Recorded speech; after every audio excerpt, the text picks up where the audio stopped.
Have you ever felt like you're in control, but not of yourself? The psychology of the king isn't about shouting orders or forcing control. It's about presence, purpose, true personal power. And in this video, you're going to discover why silence can speak louder than words, and how time, when used wisely, becomes your throne. If you feel like you're ready to stop surviving and start ruling your own life, this is your calling. The psychology of the king is more than a concept. It's a spiritual awakening. And it starts now. Have you ever stopped to think that maybe no one ever taught you how to lead your own life? We grow up learning how to obey, follow rules, and please others. But what happens when it's time to make our own decisions, to choose a path, to stand by an inner truth, even when the world expects something else? That's where the archetype of the king comes in, not as a figure of authoritarian power, but as a symbol of mature inner leadership. This image appears in many traditions, from the tarot to the collective unconscious Carl Jung studied. It represents the spiritual awakening that occurs when you become sovereign over yourself, when you stop being a hostage to circumstances and start living with purpose. And listen, true royalty doesn't need to be forced. It's recognized by presence. This video will guide you through 5 pillars of the king's archetypal psychology. These are practical steps to help you cultivate your personal power, transform the way you think, and align your actions with your spiritual center. As Buddha said, your work is to discover your world and then, with all your heart, give yourself to it. So come with me on this journey, because your inner throne is already waiting for you. There's a huge, but often invisible, difference between controlling and commanding. And this might be one of the biggest keys to becoming a true leader of yourself. Think about it. When someone tries to control everything around them, what do they really project? Fear, insecurity, a desire to keep up appearances. Now, when someone commands with strength and presence, even in silence, what happens? People naturally follow, because they feel authority. They feel trust. That's the power of the king archetype. He doesn't need to shout or prove anything. He inspires through his inner stability. And it all starts from within, from your own inner leadership. John Maxwell, one of the greatest leadership experts, puts it this way: leadership is service. It's setting the example. It's being in command, but not in control. And this isn't just about your job. It applies to your relationship, your parenting, and even your relationship with yourself.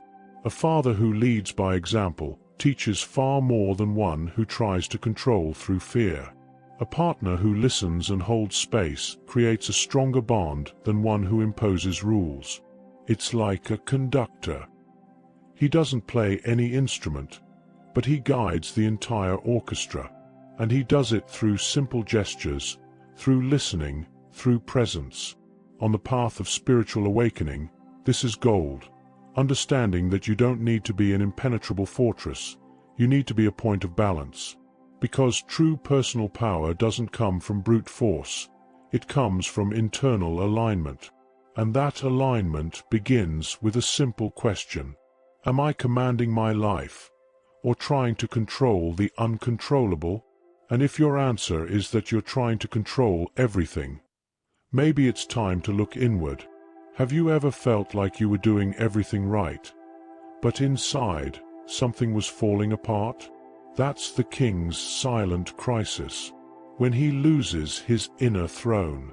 And I'm not talking about fantasy or symbolic titles. I'm talking about that state where you can no longer hear yourself. Everything becomes urgent. Everything is for yesterday. Everything is about proving something. You know what happens when we live like this? We trade presence for productivity, essence for performance. We start chasing external validation and forget our life's purpose. And that's when the king gets lost. At that point, the two extremes of the unbalanced king archetype emerge. The tyrant king, who tries to control everything through force, and the absent king, who abandons the throne and runs from emotional responsibility. Krishna said in the Bhagavad Gita, "You become what you think." Every action originates from a thought. So if your thoughts are filled with fear, scarcity, comparison, that's what you manifest. That's why spiritual development begins with awareness. And look, you don't need any esoteric ritual or trip to the Himalayas to restore your spiritual sovereignty. Start with self-observation, with simple conscious silence. 5 minutes a day where you just listen to yourself, free from distractions. It may seem small, but it's incredibly powerful. Eckhart Tolle explains this with clarity. When we lose touch with who we are, we become slaves to the world around us. So when you feel like you're on autopilot, when the noise outside is louder than the voice within, that's a sign that the king needs to return to the throne. And maybe that's the first step toward ruling your own story again. And you know what holds up that return to the throne? Boundaries. I don't know if this happens to you, but sometimes saying no feels wrong, doesn't it? Like turning something down is selfish. Like setting limits means you lack empathy. But let me tell you something, and hold on to this. Saying no is an act of self-love. And more than that, it's a quiet declaration of who you are, what you value, and where you intend to go. The conscious king understands that his time, energy, and attention are sacred resources.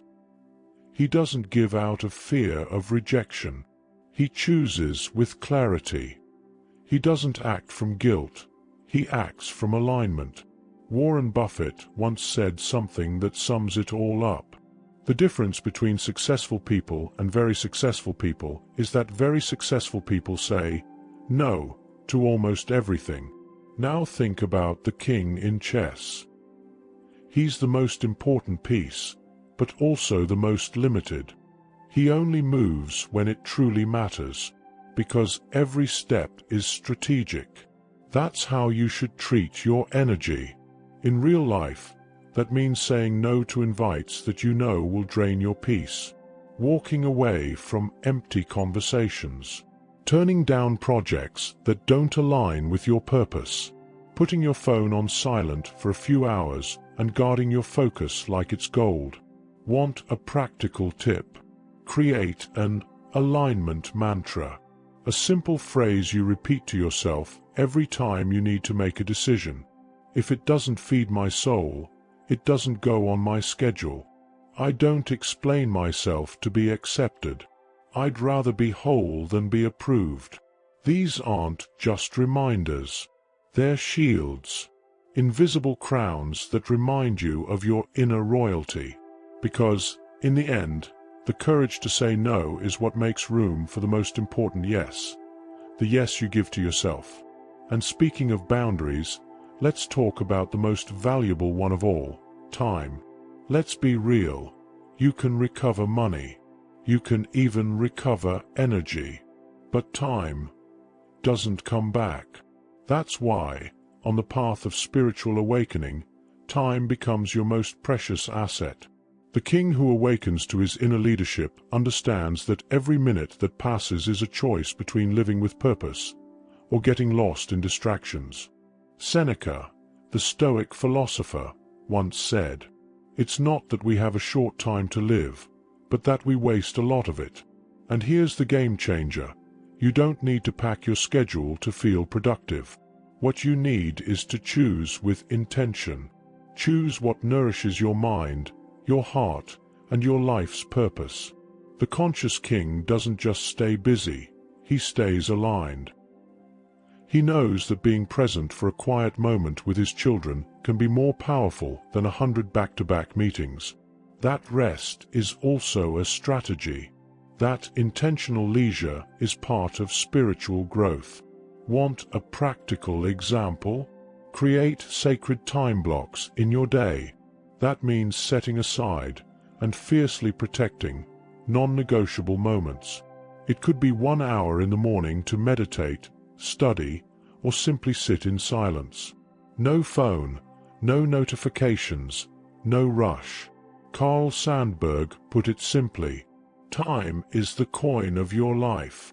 It is the only one you have, and only you can determine how it will be spent. If you don't protect your schedule, someone else will fill it with their priorities, and then you become a servant of the rush, instead of the king of your own kingdom. Remember, the clock doesn't stop, but you can choose how to use every second wisely, because in the game of life, the one who masters time commands their destiny, and to command that destiny with wisdom, silence might be your greatest strategy.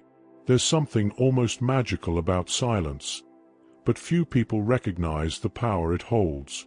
The king who has truly awakened to his spiritual sovereignty isn't the one who speaks the loudest. He's the one who knows when to stay quiet, because he understands that, often, real command comes from a quiet posture, not a fiery speech. Lao Tzu wisely said, "Silence is a source of great strength." And think about it. How many times have you seen, in an argument, that the person who's at peace with themselves controls the space without raising their voice? That's not weakness. That's emotional maturity. That's inner royalty. Conscious silence is one of the most underrated tools of spiritual development. Not the passive kind, the kind where you suppress your feelings, but strategic silence, the kind that listens before reacting, observes before deciding, breathes before acting. If you want a simple practice to activate this, write this down. 3 minutes of conscious silence before any major decision. It might sound small, but it changes everything. You stop, breathe, feel, and then you respond with wisdom, instead of reacting on impulse. The Dalai Lama once said, "Sometimes silence is the best answer." And that goes for everything, for responding to criticism, handling conflict, or choosing a new path. In a noisy world, the one who masters silence masters themselves, because when the noise out there fades, the one voice that truly matters can finally be heard, your own. So now I ask you, have you been living as a centered king or a king in crisis? Today we reflected on what personal power really means. And no, it's not about control. It's about commanding with presence, about reclaiming your inner royalty without needing to dominate the world, just mastering yourself. We talked about restoring your inner throne, the courage to say no, treating time as your most valuable resource, and of course, silence as one of the highest forms of wisdom. And now, I leave you with an invitation.